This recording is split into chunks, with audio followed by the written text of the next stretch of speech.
Vamos começar, com nosso workshop sobre o conceito de identidade coletiva no Brasil. Primeiro, obrigado, Fábio Antelli, para a assistência técnica, e eu tenho a grande vantagem, moderar hoje, este workshop com Adeval Costa Filho.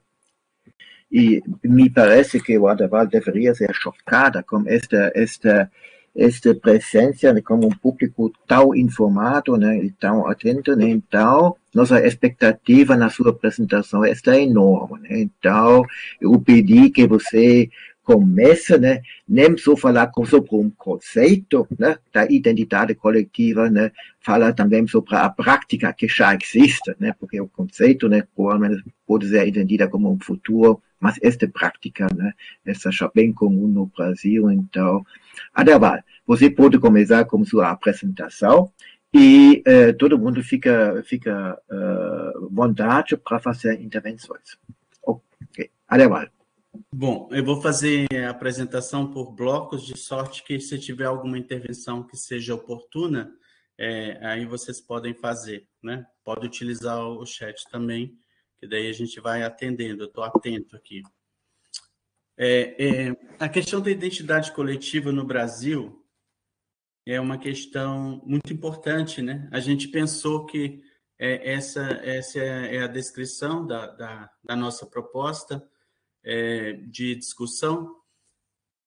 Primeiro, problematizar um pouco esses processos, identitários coletivos a partir do Brasil, ressaltando as razões, os porquês que esses povos e comunidades se autoafirmam, como culturalmente diferenciados, A gente sabe que isso tem uma relação direta com os conflitos que vivenciam, mas tem também algumas exigências legais que requerem auto-reconhecimento ou autoafirmação. Depois a gente vai explorar um pouco essa linha temporal, das formas classificatórias no meio rural. De certa forma, vocês devem estar familiarizados com esse sequenciamento, Eu já vou tratando também das questões de lavradores, e depois dos trabalhadores rurais, com o movimento sindical se fortalecendo, uma certa diferenciação ou mesmo explicitação de gênero, trabalhadores e trabalhadoras rurais, depois os agricultores e agricultoras familiares, e povos e comunidades tradicionais, que é uma categoria inclusiva mais recente, igualmente importante, que explicita essas características culturais, étnicas, ou seja, essas diferenças. Eu trabalho com uma matriz de classificação identitária a partir de como as comunidades têm se autoafirmado como culturalmente diferenciadas, a partir de identidades coletivas, e vou apresentá-las para vocês, e também a gente vai ver o quanto os processos de identificação coletiva, de autoafirmação coletiva, eles são dinâmicos e situacionais, porque às vezes você tem mais de uma identidade e o grupo vai acioná-la a depender de interlocutores, de situação e de conveniência, no sentido de pleitos coletivos, em termos de luta, em termos de processos de inclusão. Bom, essa coisa da contextualização eu julgo ser muito importante, porque a gente está falando de grupos que vivem uma certa invisibilidade. Invisibilidade foi tratada como uma forma das comunidades se resguardarem, se protegerem, mas hoje em dia, por conta do avanço de muitos interesses desenvolvimentistas, a invisibilidade pode resultar em muitos prejuízos, do ponto de vista dos direitos, tanto territoriais quanto sociais, culturais, todos. Mas são comunidades que vivenciaram um processo de exclusão histórica, muitas pressões econômicas. Bom, a questão territorial é uma questão fundamental e processos discriminatórios também, né? Muita discriminação e muita exclusão. Muitos desses conflitos, né, têm resultado da invasão dos seus territórios e comprometimento dos recursos naturais de que se utilizam tradicionalmente. Então, você tem monoculturas, o agronegócio, obras e empreendimentos, a mineração e seus desastres, né? E também interesses preservacionistas, né? Já que os parques no Brasil, eles são de unidade de proteção integral e muitos foram criados em sobreposição aos territórios ou às terras tradicionalmente ocupadas por esses grupos, né? E aí, embora eles tenham, de certa forma, contribuído para a conservação da biodiversidade, eles passam a ser criminalizados, perseguidos, né? Então, tem autuação, multa, processos, uma série de coisas só por reproduzir seu modo de vida, produção e manejo de recursos, né? Muitas ameaças às lideranças, cujo testemunho e militância afronta esses interesses, né? E boa parte não consegue acessar políticas públicas universais ou reparativas, né? Essas que são específicas para esses grupos, e que, de fato, é uma forma de reparar a exclusão histórica sofrida. É muito importante considerar que os marcos legais, eles, de certa forma, estabelecem a necessidade de reconhecimento, de autorreconhecimento, né? Então, todos os diplomas legais, desde a Convenção 69 da OIT, a Constituição também e a legislação infraconstitucional requerem que as comunidades tenham consciência de si, ou seja, tenham consciência da própria identidade, né? Se autoafirme e tenham consciência. Essa prerrogativa da autoafirmação é uma prerrogativa das comunidades. Então, isso é muito importante, porque nem eu, nem o Dieter, nem nenhum de vocês tem direito de dizer se uma comunidade é ou não tradicional, né? É ela que se autorreconhece ou se autoafirma, e nós, então, instruímos esse pertencimento do ponto de vista técnico, científico, né? Abordando aspectos deste modo de vida que ela defende, né? Então, a gente tem isso como uma premissa legal, a questão do autorreconhecimento, e a questão da consciência de si, né? Se reconhecem como tais, essa expressão muito recorrente nos diplomas legais, e isso é muito importante nós considerarmos nesses processos, né, de autoafirmação identitária de coletivos, né, de grupos, de comunidades, de povos no Brasil, né? Bom, até aqui tudo bem?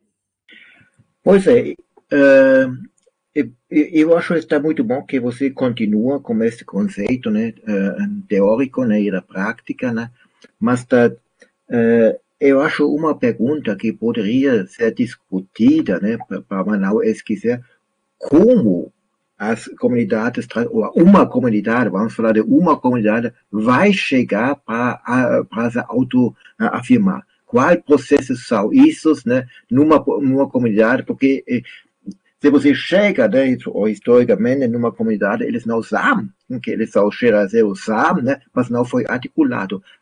Como eles chegam deste momento, né, nós somos os xerazeiros, né, do Rio Pardo, alguma coisa disso.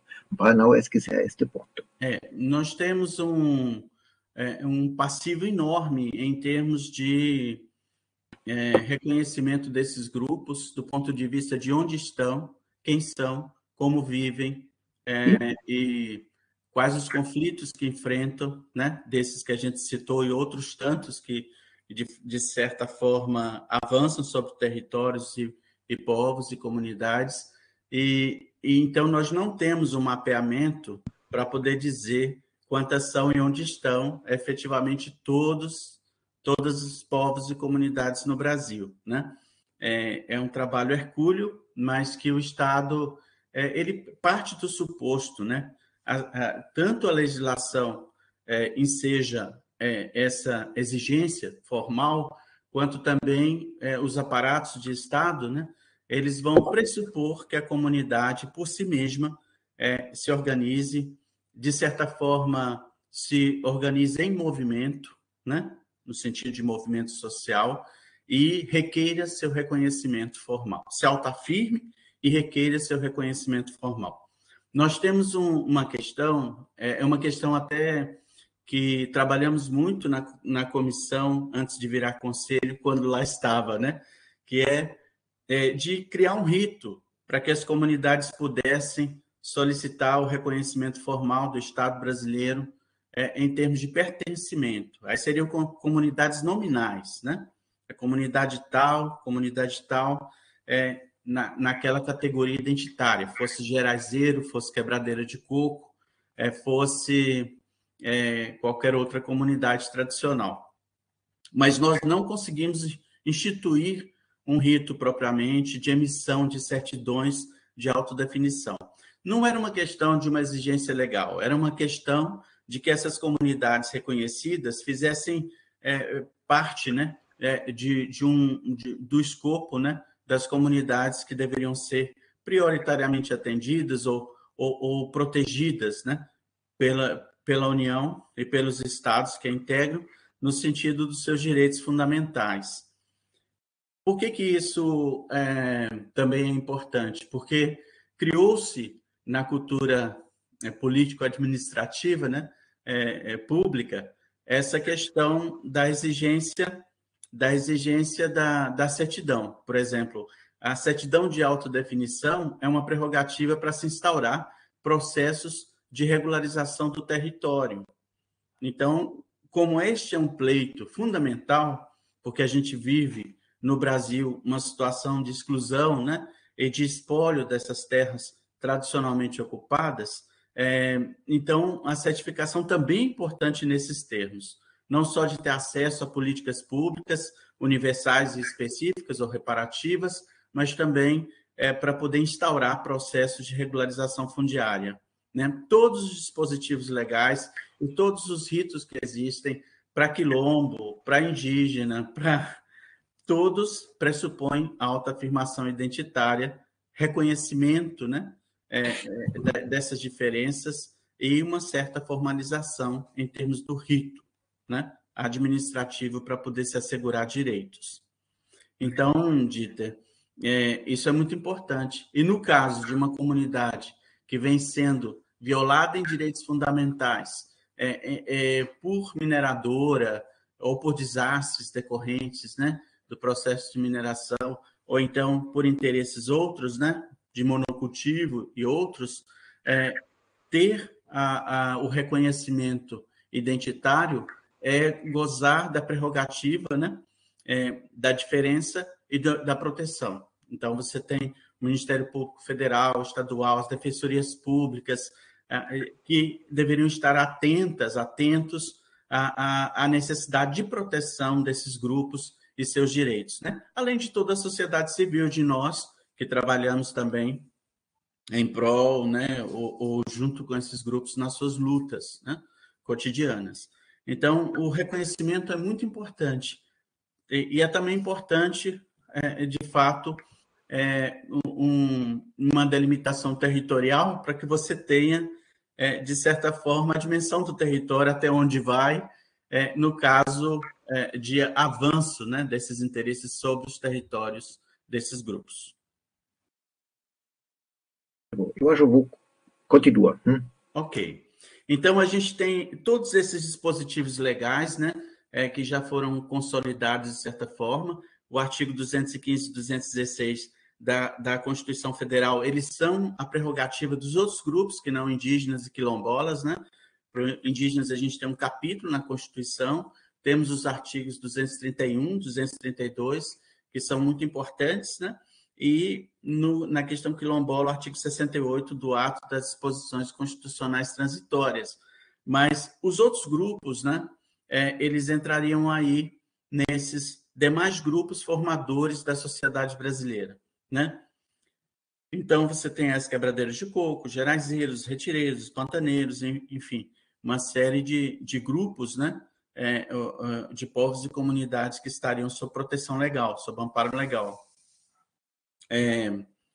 é muito interessante, porque o artigo 216 fala das formas de ser, fazer e viver, né? Porque fala do patrimônio imaterial e considera esses modos de vida como patrimônio cultural brasileiro a ser protegido, né? Tem várias convenções, a gente dá, e também declarações. As declarações, elas não são vinculantes, né? Elas não são de obrigatoriedade dos estados, né? Nação. Mas elas são um compromisso moral, né? De certa forma estabelecido. E essas leis, esses dispositivos, nós vamos convir, né? Elas são muito mais utilizadas por esses povos e comunidades em suas lutas do que propriamente em termos das defesas e das proteções legais e, de fato, das políticas públicas. Mas, de qualquer forma, elas norteiam também, mas elas têm muito mais lastro, né, no processo de mobilização, de organização e de luta, do que propriamente na pauta de uma ação efetivamente governamental, né, ou protetiva. Eu ressaltei da legislação infraconstitucional a política de povos e comunidades tradicionais, né, que eu tive a honra de participar no processo de organização e na decretação, né? Foi um período muito caro, né, que marcou de forma significativa a minha vida profissional, acadêmica, né, de ter a oportunidade de construir uma política voltada para os demais grupos que não tinham efetivamente atenção específica, salvo os seringueiros, né, os pescadores artesanais, que tinham movimentos já bem adiantados e consolidados nesses termos, né? Mas quando a gente criou o decreto 6.040, né, no âmbito do Ministério do Desenvolvimento Social e Combate à Fome, então estavam à frente, né, o ministro Patrus e a ministra Marina. Então, isso é significativo, né, do ponto de vista das lutas sociais no campo e dessas características étnicas, né, conformando movimentos sociais. Quando isso a gente conseguiu fazer essa articulação com muita colaboração, a gente fez ampla consulta, né, para poder tirar de todas as oficinas regionais que fizemos o texto do decreto, né? Então ele foi construído de forma muito participativa, né? Bom, o máximo que a gente conseguiu à época, e isso representou um marco em termos do direito étnico, né? Porque nós sabemos que o direito étnico no Brasil é inaugurado pelos povos indígenas e na Constituição de 88 ele é estendido faticamente, né, de forma inscrita no texto constitucional às comunidades quilombolas, mas os demais povos e comunidades tradicionais estavam dentro dessa generalidade que não era aplicável, né, ou não se cogitava de aplicar, que é outros grupos formadores da sociedade brasileira. Hoje já se tem um entendimento mais claro e em vários pareceres jurídicos, né, de instâncias de decisão, efetivamente essa prerrogativa dos artigos 215 e 216 está, de fato, mais marcada, né? Mais marcada. Isso foi muito importante. E aí, por que é importante do ponto de vista da praticidade, né, das implicações, do que isso resulta em ganhos, né? Porque o estatuto fundamental dos direitos, né, que o direito ao território é um direito fundante, é a partir dele que deriva os demais. O estatuto é o estatuto das terras tradicionalmente ocupadas, ou seja, a que tem direito os povos e comunidades tradicionais, ao mesmo que tem direito os povos originários, sendo que os povos originários têm um direito, uma prerrogativa, claro, de serem povos originários. Mas, de qualquer forma, são as terras ocupadas em caráter permanente, as utilizadas para conservação dos recursos naturais dos quais dependem, né? As necessárias à reprodução social, de acordo com os usos, costumes, tradições, ou seja, todas as áreas, né, de solta, de uso ritualístico, de uso religioso, de coleta, de pesca, né? De todas as atividades produtivas e também todas as atividades sociais e organizativas que a comunidade precisa. Então, a dimensão do território não é a dimensão do chão de morada, nem do chão de cultivo, né? É uma dimensão muito mais ampla, e isso é muito importante.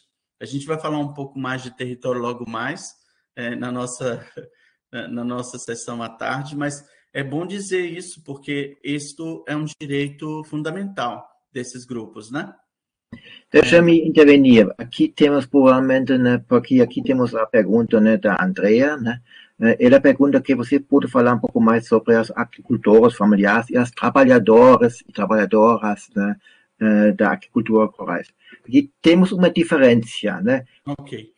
Quais do campo, né, são trabalhadores rurais, né, e quais grupos ou quais pessoas são, vamos dizer, somente agora em aspas, né, trabalhadores rurais, e quais são membros, né, ou quais são grupos coletivos, né, tradicionais. Então, eu acho bom, né, pegar agora a pergunta, né, da Andrea, né, para fazer claro a diferença, né, also, relativamente claro a diferença entre essas duas categorias, trabalhador rural, você já falou no início, né, e comunidade tradicional. Então, eu acho isso um pouco a pergunta, né, da Andrea. Sim, é muito importante, André, obrigado.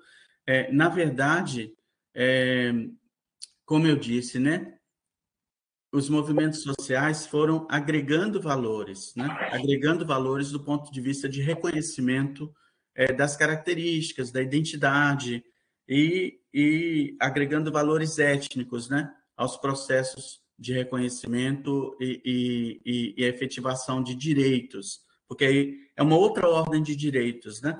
Boa parte das comunidades dos povos tradicionais são agricultores e agricultoras familiares, no sentido estrito do uso da agricultura familiar, da forma como produz, envolvendo a família mais do que o assalariamento, né? Envolvendo relações de reciprocidade, de cooperação, envolvendo reciprocidade, né? Todos esses processos, compartilhamento de instrumentos de trabalho, quer dizer, esses supostos da produção internalizados no grupo, né? Isso é uma coisa compartilhada entre os povos e comunidades tradicionais e os demais agricultores e agricultoras familiares que não são reconhecidos como tal, né? Mas é muito importante entender que é meio assim, você vai encontrar essa característica em povos e comunidades tradicionais, mas você não vai encontrar necessariamente em agricultores e agricultoras familiares essa dimensão étnica, né? Essa profundidade, de certa forma histórica, sem falar de marco, né?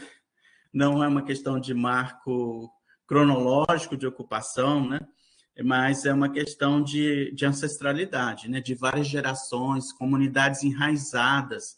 Tanto é que quando você tem uma comunidade camponesa que é enraizada, e ali são várias gerações, né? E os vínculos são marcados, genealógicos, de parentesco, de afinidade, né? De compadrio, e as formas de trabalho e vida, né? São compartilhadas, eu entendo que essa comunidade é uma comunidade tradicional. Há divergências, tem gente que acha que precisa ter diacríticos, né? Características definidoras da etnicidade, né? Ou dessas diferenças culturais, mas a campesinidade é uma característica de povos e comunidades tradicionais. Então, tem muitos assentamentos, né, que foram conquistados por famílias da localidade, por grupos locais, né, que eles podem muito bem serem entendidos, mas quando você tem um assentamento como comunidade tradicional, mas quando você não tem esse enraizamento ali no local, no território, e os vínculos territoriais, eles são difusos, porque cada família, cada agrupamento veio de um lugar, você tem um background comum, que seria o mundo rural, né, e a luta pela terra, mas você não tem propriamente esse lastro da ordem da tradição, né, que são saberes compartilhados, ancestralidade comum, vínculos genealógicos, né, sem fazer disso uma camisa de forças, mas também entendendo isso como diferenciador ou o ponto, né, diferencial entre as diversas formas de que a agricultura familiar se materializa nas situações sociais no campo, né, ou na cidade. Tem a agricultura urbana, periurbana, né? Tem também povos e comunidades tradicionais em cidade, tem processos migratórios que conformam extensões de quilombo, extensões de terra indígena, né, em determinados contextos urbanos. Então, é tudo muito rico e muito dinâmico, sabe, André? Mas, de qualquer forma, eu espero que eu tenha esclarecido um pouco, né? Mas é uma questão que mereceria maior fôlego, né? E uma maior discussão para se entender mais profundamente. De qualquer forma, essas formas de nominar, de classificar os atores do meio rural, né? Pode ser os novos rurais, os neo-rurais, mas, então, eles têm esse lastro, né, de ancestralidade, esse vínculo territorial, eles são conformados por essas relações ou é só uma questão de afinidade, né, com a atividade fim, que seria a produção, né, agrícola, né, familiar, naturalmente. Então, isso aí é um diferencial importante, senão a gente vai pensando de forma muito porosa, né, e a gente não tem efetivamente uma distinção entre uma coisa e outra, né, o que seriam povos e comunidades tradicionais, o que seriam outras formas organizativas que a gente encontra no meio rural, ou urbano, periurbano, mas que não dá para confundir as coisas. O Ernst quer fazer uma intervenção, me parece, diretamente do assunto. Sim. Fala. Quero chamar a atenção para um problema que eu prevejo para certo tipo de comunidades tradicionais, refletindo um pouco o encontro sobre o Cerrado. Pelo câmbio climático, me refiro especificamente para esses grupos que se definem por uma atividade econômica muito específica, seja a flor sempre viva ou babaçu. Pois pelo câmbio climático, nos anos ou no máximo década que vem, certa atividade econômica não vai ser mais possível no território tradicional. Até pode mudar para um território vizinho, mas, como eu entendo, as comunidades são tradicionais também no sentido que têm um vínculo forte com o seu território, mas isso não é problema para essas comunidades que definem, por exemplo, de forma étnica, os indígenas, os quilombolas, ou esses grupos, mas se um grupo esses podem se adaptar e a sua atividade econômica às possibilidades no futuro, as possibilidades climáticas, as possibilidades ecológicas.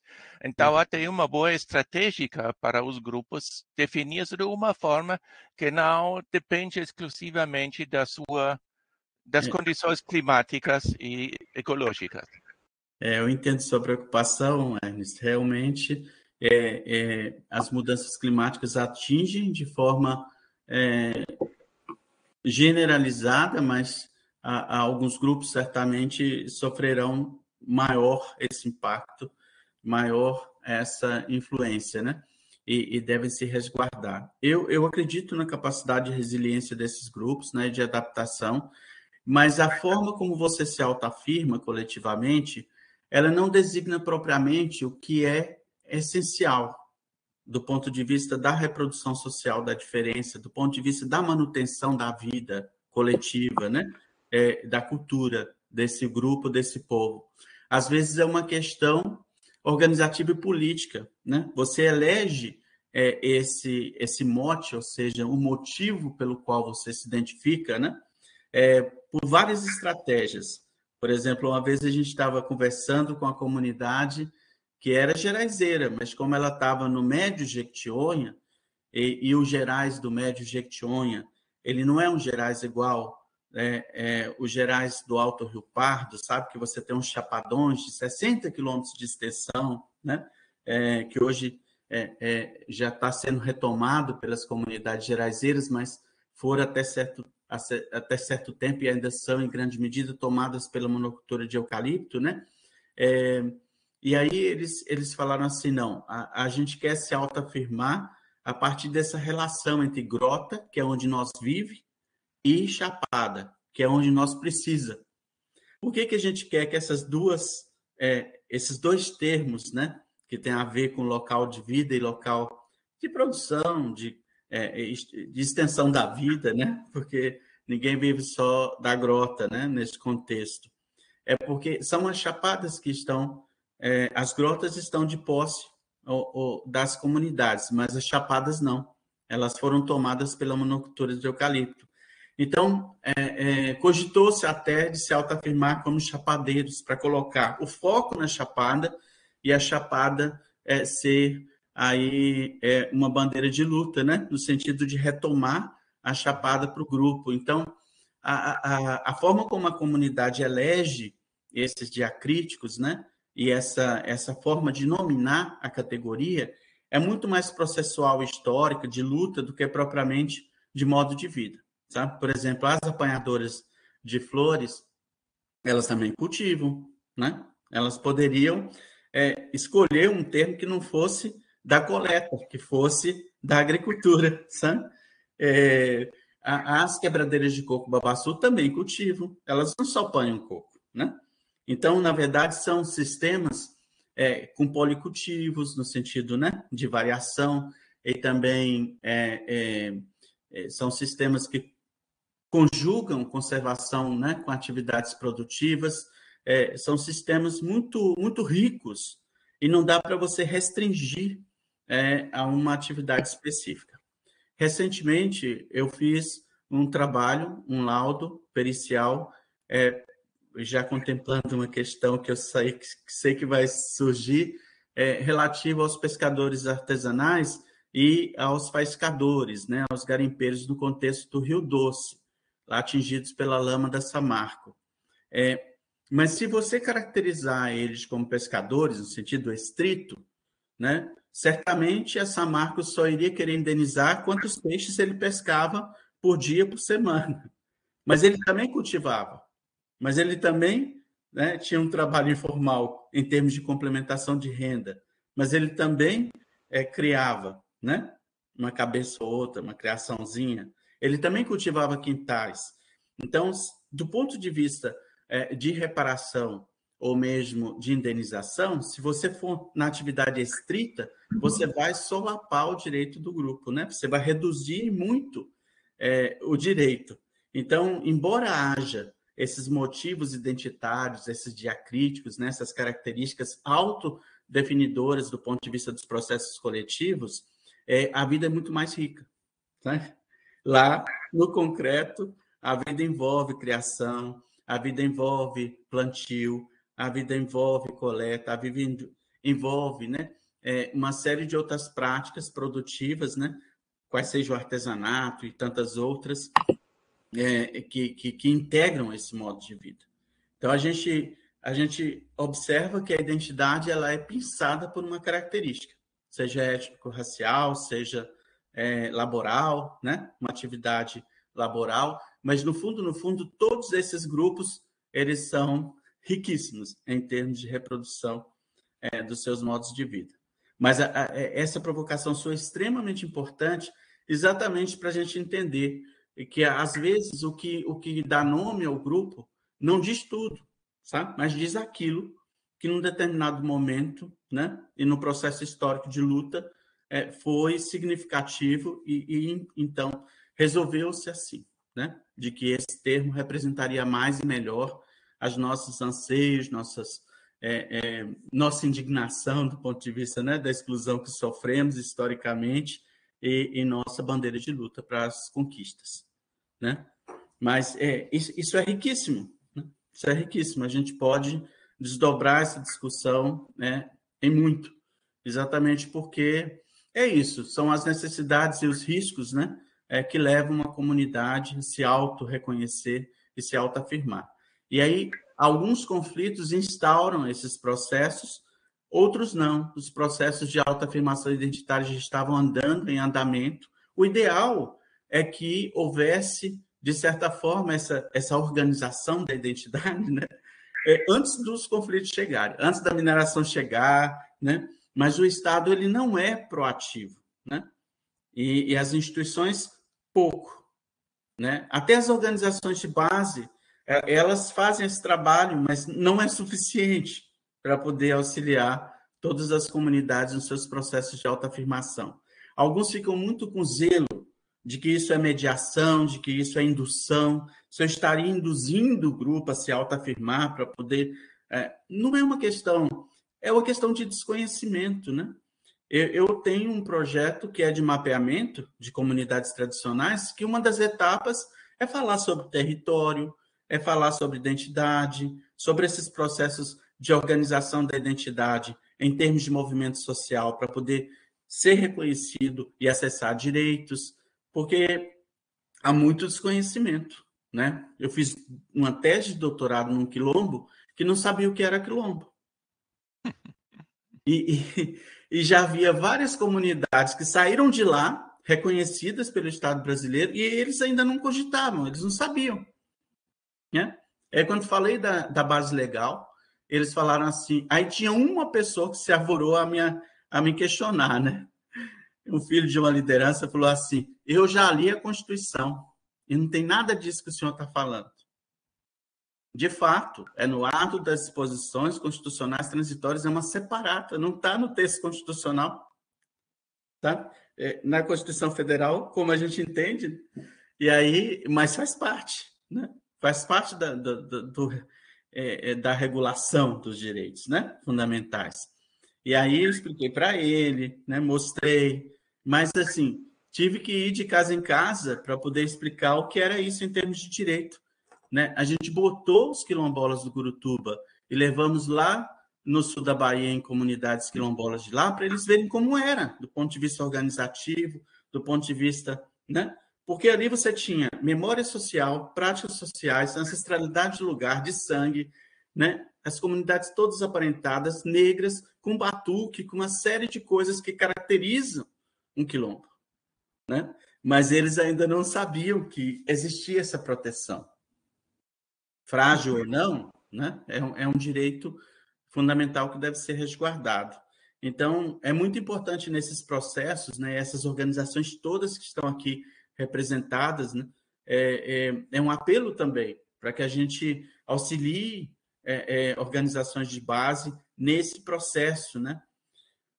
O mote desse projeto que existem muitos similares ao que eu coordeno, né, de mapeamento de povos e comunidades tradicionais, é exatamente este. Foi inspirado por um ancestral, né? Eu sou muito intuitivo, eu recebi uma inspiração e o direito vai até onde o entendimento alcança. Se você não sabe que existe uma base legal que te protege, como você vai lutar para que ela seja aplicada no seu caso concreto? Né? Então, é preciso saber. E aí, até onde o entendimento alcança e as forças resistem, né? Então, isso, de certa forma, é nossa bandeira, né? No processo de assessoramento das comunidades, né? É lógico, às vezes, a gente aprende muito, porque elas estão bem adiante no processo organizativo, né? Mas, de outras vezes, não. É preciso falar coisas que, por suposto, elas deveriam saber. Assim pensa o Estado, né? Pois é, obrigado, Adaval, né? Acho que aqui temos uma pergunta, né, da Júlia. Provavelmente a Júlia pode articular a pergunta que ela escreve aqui no chat, como a própria língua, né? Estes são os conflitos com as unidades da conservação. Júlia, você quer explicar por que você pergunta isso? Não, pode ser. Júlia, quer falar? Júlia, onde fica? Deixa eu ver. Júlia. Sim, Júlia, sua microfone está aberto, pode falar. Ok. Não está funcionando. Então, a Júlia está perguntando sobre as armas das comunidades tradicionais, sobre via as unidades da conservação e algumas coisas diretamente. É complicado para ler. Mas o Adevaler, então você pode falar sobre os conflitos, né, das comunidades, ou incluir na sua fala os conflitos com unidades da conservação, porque aqui às vezes não é tão claro, né? Porque unidades da conservação parece muito bonito, né?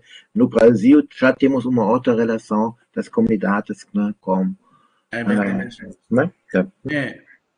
Na verdade, o parque é uma das unidades de proteção integral, né? O Parque Nacional, o Parque Estadual, e ele não admite presença humana, né?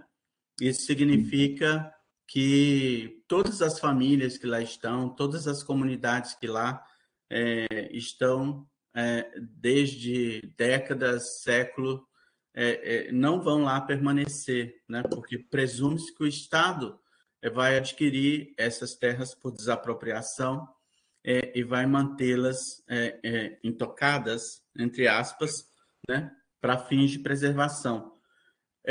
Só que as comunidades, elas têm, como todos vocês, presumo, saibam, elas têm uma relação intrínseca com os ecossistemas, né, com o bioma, onde uma identificação visceral do ponto de vista da dependência, né, seja no contexto do cerrado, qualquer bioma, amazônico, costeiro marítimo, né, Mata Atlântica, qualquer um, Caatinga, qualquer um dos biomas, essas comunidades, elas têm uma vinculação em termos de codependência, né?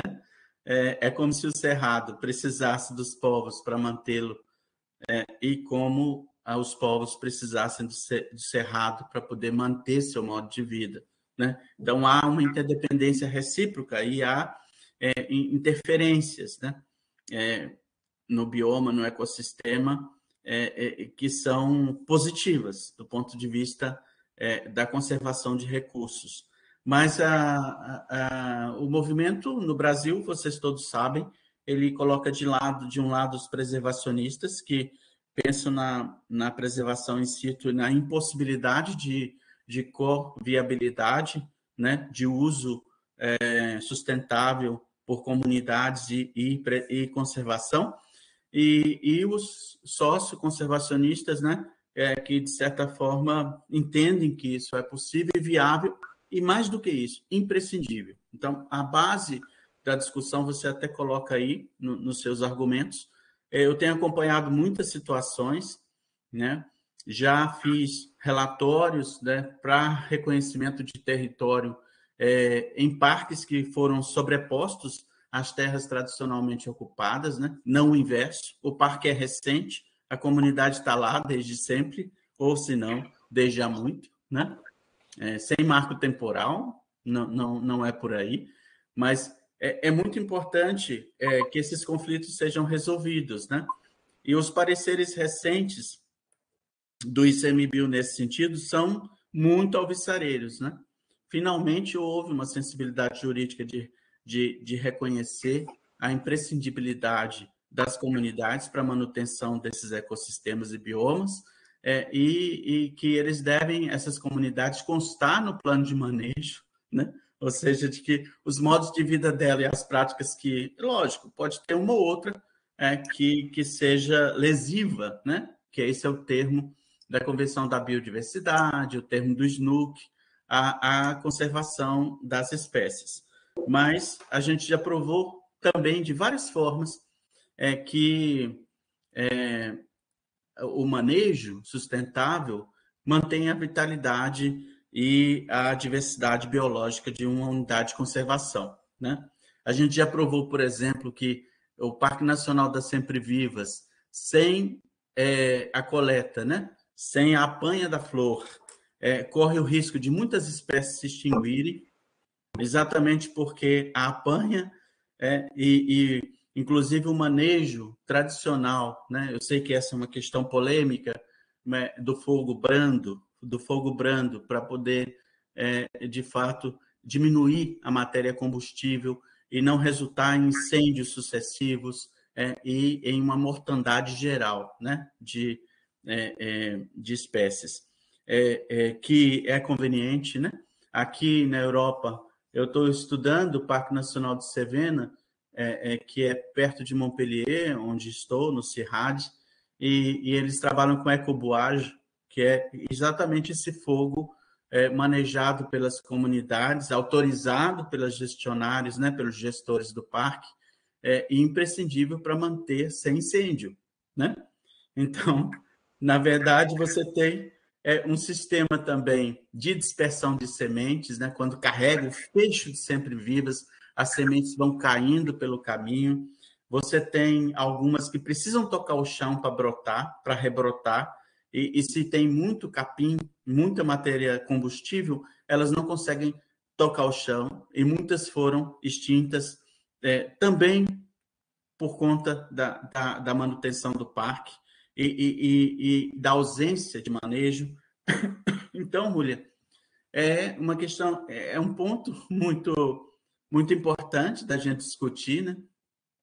Na verdade, a gente fez um mapeamento das comunidades sempre vivas para que elas pudessem retornar, fazer a panha sem retaliação, sem perseguição, sem impedimentos impostos pela unidade, né, de conservação, pelos gestores. E agora, como elas têm os selos GIAs da FAO, né, elas estão agora em vias de conquistar, né, essa reentrada, reinserção e reocupação do parque. Tudo indica com a RDS, né, que foi a figura dentre as possíveis, ou seja, a gente está aí no processo, talvez, de recategorização, né, da unidade. Mas é um tema que eu conheço relativamente bem, porque eu já trabalhei muito. E a política de salvaguarda do patrimônio no Brasil é muito frágil. E a política de patrimônio no Brasil, ela é adstrita às práticas, aos saberes, né? no que diz respeito ao imaterial, e quem sabe não é tão cuidado assim. E o território onde se sabe, onde esses saberes operam, também não é protegido quanto devia, né? Ou seja, as ações de salvaguarda, de cuidado, de zelo, de manutenção daqueles saberes são muito frágeis. Então, você registra, você tomba, você reconhece como patrimônio material. A gente fez um laudo na Canastra também com esse fito, né, com esse propósito.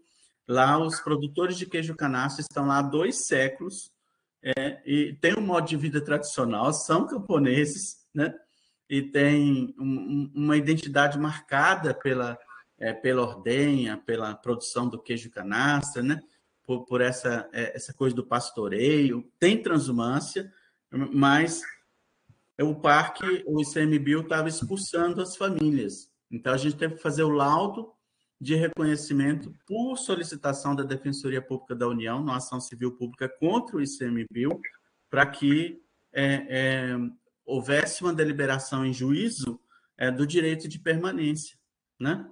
Então, agora, parece que as coisas vão... Eu sou muito otimista que as coisas vão ser mais favoráveis com esses pareceres recém-saídos, né? Depois a gente pode compartilhar com vocês, porque são pareceres muito significativos do ponto de vista desses conflitos instaurados por unidade de conservação de proteção integral.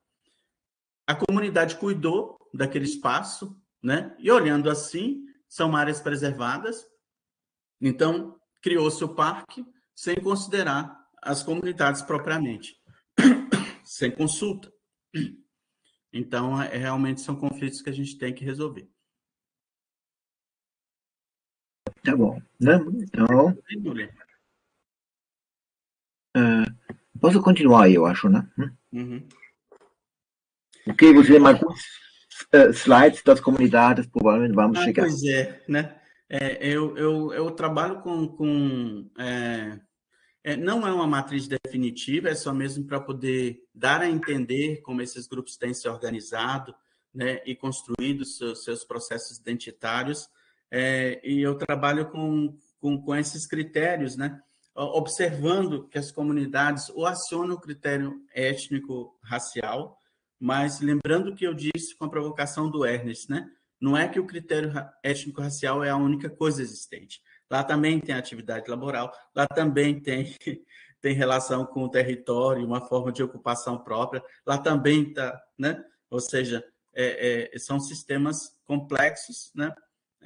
E tanto social como ambientalmente favoráveis, né? Do ponto de vista da co-viabilidade entre uso e conservação.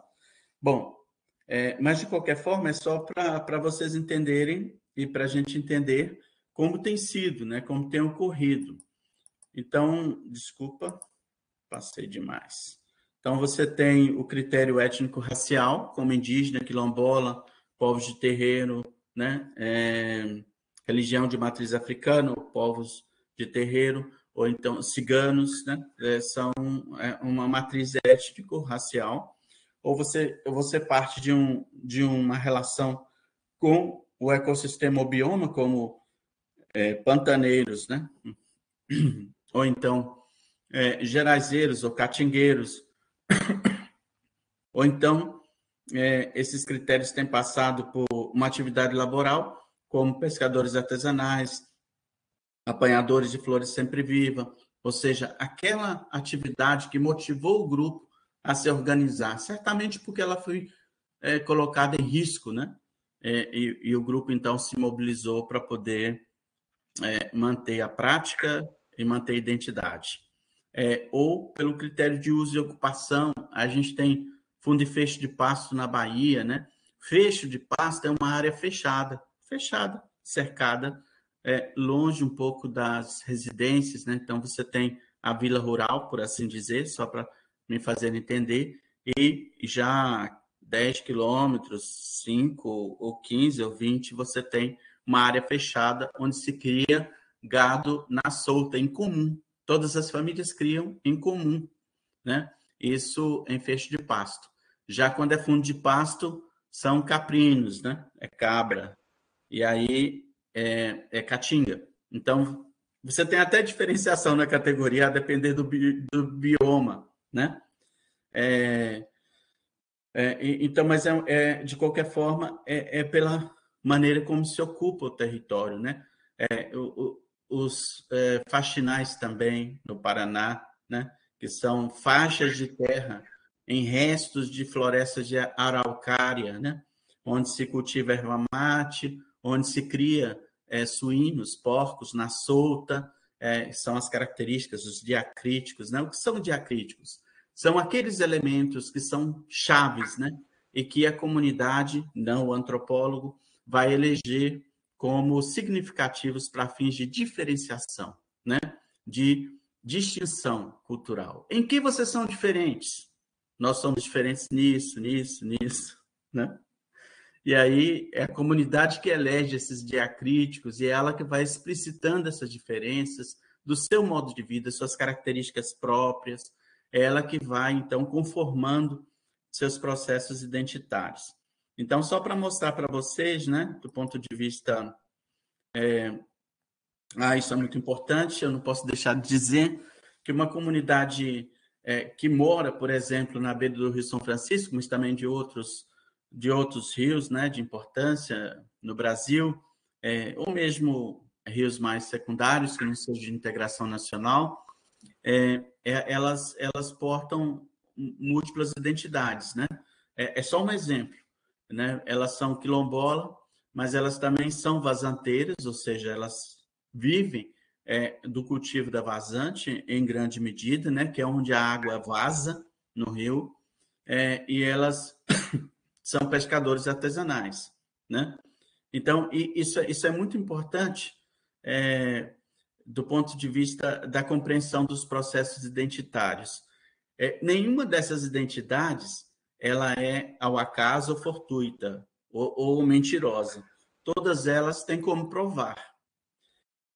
Tem como provar do ponto de vista das práticas, dos saberes, do ponto de vista da história do grupo, né? Dos vínculos territoriais, ou seja, você tem como traduzir isto e comprovar essa pertinência, né, desse processo identitário. E acreditem, para fins de direito, nenhum órgão do Estado e nenhum organismo vai conceder direitos sem que haja essa comprovação. Por isso existem relatórios antropológicos, por isso existem, sabe, aferições, né, dessa identidade do ponto de vista fático, prático, local, né? Quer dizer, se eu resolver falar sou quilombola e passo a ser, não é assim. Eu tenho que provar meus vínculos com a comunidade específica, né? Assim também funciona a Bolsa Permanência, né, que é aquela bolsa de R$900 que os quilombolas andaram perdendo recentemente com esse desgoverno e desmonte, né,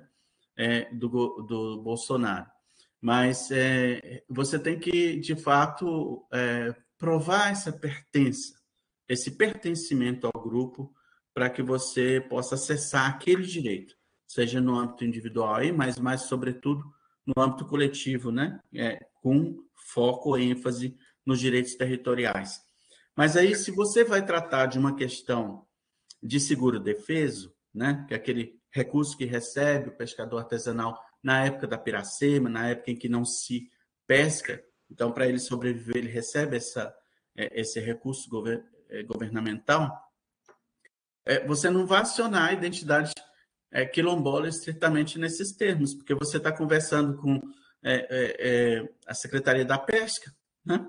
Ou seja, é lógico que você vai acionar a categoria identitária, aquelas que você pertence, você vai acionar de acordo com interlocutores, de acordo com interesses, né? E de acordo com o jogo na luta política do povo, né? Da comunidade.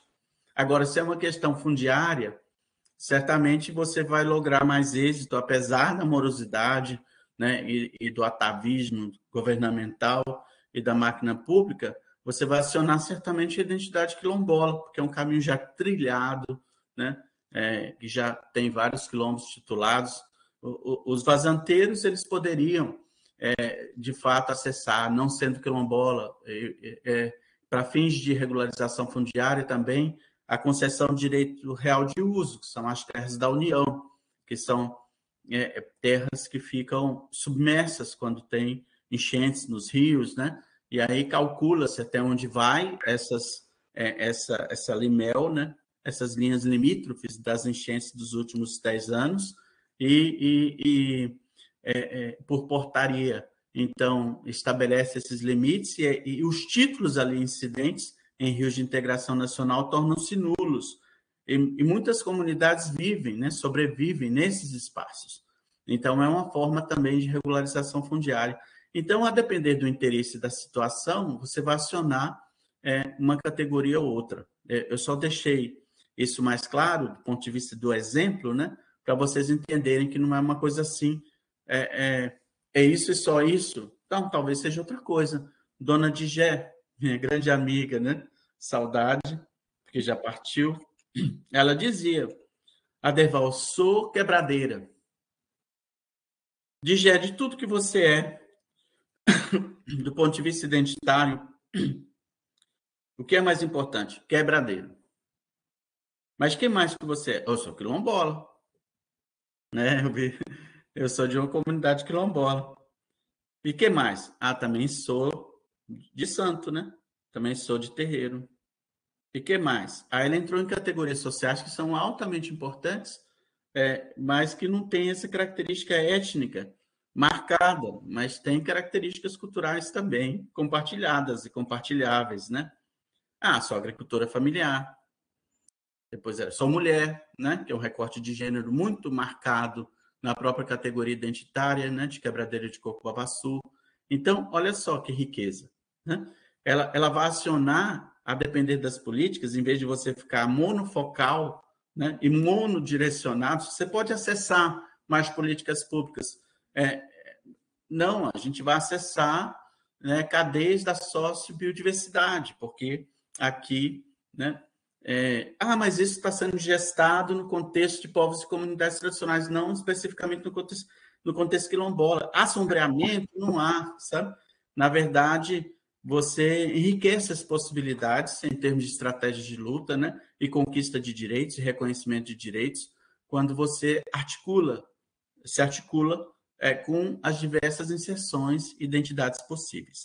Algumas vão ser identidades sociais, naturalmente, e outras vão ser identidades culturais ou étnicas, como a gente costuma dizer, e do tema que a gente está tratando. Mas elas não são excludentes, né? Elas não têm que ser excludentes. Há Ok. de se associar os direitos assegurados numa chave, né, com outros assegurados em outras. Muito bem, Adeval. Eu acho, e tenho que lembrar agora o horário, temos mais 7 minutos, né? E acho bom que você demonstra pelo menos, né, as fotos que você tem das 4 categorias, né? Se você vai chegar lá. E temos uma pergunta, né, do Hans-Jürgen Wittorf, né? Então eu vou fechar, não vou repetir por causa do tempo agora, né? Então, indiretamente, né, ele incluía a pergunta, né? Pois é, uma tradição é uma coisa estática, né? Ou tradições são dinâmicas, né? Então, eu acho que você já dá a resposta, mas eu acho, né, porque aqui é tradição, né, muito folclórico às vezes, né?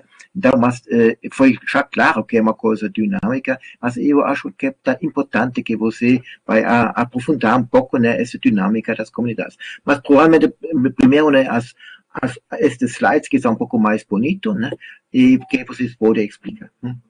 Aqui nós temos mais 6 minutos agora, né? Entendi. Aqui nós temos uma representação de povos que se autoafirmam por características étnico-raciais, os povos indígenas, as comunidades dos quilombos, né? Os povos ciganos, né? Que têm até etnias, né? E falam também língua própria, os povos de terreiro. Os povos de terreiro estão incluídos na categoria não propriamente pela religião, mas pelas características étnicas, pela forma de organização social, tem uma família própria, que é a família de santo, pelos vínculos, né, pela ancestralidade, por línguas e dialetos falados nesse contexto, né? Enfim, aí a chave seria de autoafirmação, seria étnico-racial. Também cultivam, também podem criar, também podem isso, podem aquilo, quer dizer, não é uma coisa excludente, né? Aqui a gente tem os ligados a ecossistemas, né, e biomas específicos, tem os geraizeiros, tem os pantaneiros, tem os morroquianos, né, região de morrarias do Pantanal, que conformam uma subidentidade, uma identidade própria, os veredeiros, né, que é uma subunidade dos Gerais, ou seja, a vereda está no Cerrado, né, e aí mas acaba que as famílias que gravitam, em comunidades que gravitam em torno de veredas, né, se autoafirmaram e quiseram imprimir essa marca identitária às suas lutas, exatamente pelo pisoteio do gado, né, do fazendeiro, pelo risco, né, de perda da biodiversidade, né, são comunidades que exploram muito fruticultura, né, e vereda para eles é fundamental, é vida, é água, né? É imprescindível. Aqui tem uma demonstração das categorias que evocam a questão laboral, né? Seja as quebradeiras de coco babaçus, açaizeiros, piaçabeiros, as apanhadoras de flores sempre vivas, os pescadores artesanais, né? E tantos outros. Os seringueiros, né? Aqui seria os retireiros do Araguaia, né? Que criam gado, né, em retiros e utilizam as várzeas, né, as regiões alagadas do rio Araguaia, os fechos de pasto, que eu já expliquei, mas também tem fundo de pasto, tem os faxinalenses, que eu já falei, no Paraná, e tantos outros, e os vazanteiros também da vazante, ou seja, do tipo de lugar que marca a identidade do grupo, né? Bom, é muito importante dizer que esses pertencimentos ensejam inserções, né, em lutas políticas, por exemplo, o movimento Geraizeiro, os Vazanteiros em Movimento, a articulação Rosalino Gomes, né, no contexto norte mineiro, isso tudo acaba potencializando a luta, né, ampliando as articulações, as incidências políticas, né, para fins de garantia de direitos. Então, isso é muito importante. Eu gosto de de fato, tradição no Brasil é uma palavra que, como ela foi escrita em textos, né, constitucionais e infraconstitucionais como um valor, né, do ponto de vista do processo civilizatório nacional, ela precisa ser devidamente instruída, né? Não apenas os aspectos plásticos, mas, sobretudo, ou os aspectos materiais, mas, sobretudo, a dimensão territorial e a dimensão política, né? Então, tem muitas comunidades que são reconhecidas pelo artesanato que faz, beleza. É bom que no Vale do Jequitinhonha hajam artesanatos que são comercializáveis e admirados pelo mundo todo. Mas as comunidades lá vivem seus modos de vida numa base territorial e sociopolítica muito frágil, né? Porque não tem o território regularizado, porque as empresas de eucalipto roubaram as chapadas, porque, enfim, as políticas não chegam, porque a mineração já está chegando, para além da monocultura do eucalipto, você tem levas, né, de assaltos aos recursos naturais em termos de interesses, né, desenvolvimentistas, né? Então, você tem realmente a necessidade de pensar nas bases territoriais. Esse negócio de fazer política só da cultura material, no sentido estrito, sem garantir que haja um território onde se produza o que quer que seja, sejam cestos, sejam potes, né, de barro, né, seja cerâmica, seja o que for, palha, eu não acho muito interessante, porque é como se você não desse garantias à reprodução daquele modo de vida. É igual o queijo da canastra, é patrimônio material. E os canastreiros, esses aí podem deixar a deriva, pode deixar o ICMBio expulsar, né? Não é assim que deve fazer. Então, nessa colocação que está escrita aí no chat, né? Eu acho muito importante a gente pensar nessa questão dessas bases, o que garante a sustentabilidade de um modo de vida e o que garante a permanência dessas formas organizativas contra-hegemônicas, né, é exatamente a base territorial. E é sobre esse foco e nessa luta, porque ela é precípua. Identidade e território se implicam, né? Então, se a gente garante o território, a gente garante muitos dos direitos fundamentais. Pois é, Adeval, isso já foi quase a sua última palavra, porque nosso tempo termina, né? Mas é uma boa falar, né? Se você garante o território, né? Você garante também as tradições, e garante as comunidades, e garante a sua diversidade, né? Eu acho que nós temos a agradecer para o Adeval, acho que nós aprendemos bastante coisa, né? Você explica, né, que existe uma bastante resiliência, né, dessas comunidades tradicionais, baseada, né, das identidades coletivas dessas comunidades. Você explica, né, nas suas falas que não existe uma biodiversidade, né, existe uma sociodiversidade, é uma sociobiodiversidade que você explica também, que nós discutimos no Dia do Cerrado também bastante, né? Você explica finalmente agora que as tradições são dinâmicas, né, que ser escaladas, isso é super relacionado com a questão do território como questão fundamental para continuar com estas comunidades e estas identidades. E uma coisa que você não falou, mas você demonstra como a forma como você fala, que você demonstra como o seu engajamento para esta questão, né? Nestas comunidades tradicionais, nessas identidades coletivas, também tem um monte de esperança, né? Que faltam em muitos outros cantos atualmente no Brasil. Então, eu acho, né, você também coloca isso da forma indireta, que para nós é importante, né? Dentro destas comunidades nós temos, né, um Brasil futuro, né? E temos muita esperança, né? Que foi tradicionalmente, né, uma característica do Brasil, né? E as comunidades continuam com esta esperança. Eu acho, vou falar muito obrigado em nome de todos, você vê que muito agradecem, né? E, não sei, quer falar uma última coisa, depois vamos passar a palavra para Uta, Tilly ou Fabian, né? Para dar algumas instruções técnicas. Bom, queria agradecer as reações e também as provocações, né? E a presença e a interlocução. Este tema é um tema que muito caro, né?